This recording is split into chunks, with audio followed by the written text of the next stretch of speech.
বিকেল বেলার দিকটায় একটু হালকা ঘুরতে বেরিয়েছিলাম, দেখি হঠাৎ আকাশটা একেবারে কালো মেঘে ঢেকে গেছে।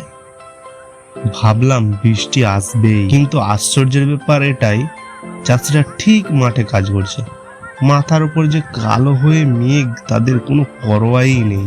দেখি খেলার মাঠের ছেলেরা একেবারে দাপিয়ে ফুটবল খেলছে, কিন্তু বন্ধুরা একটা দুঃখের বিষয় যে তাদের ফুটবল গোলপোস্টের বারটা মুচকে গেছে, আর একদিকটা তো একেবারে বলার মতনই নয়, ভেঙে পড়ে আছে।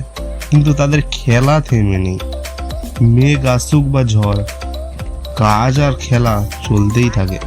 আর এই দিকের মাঠের কালো মেঘগুলো আমার সঙ্গে বাড়ি ফিরল।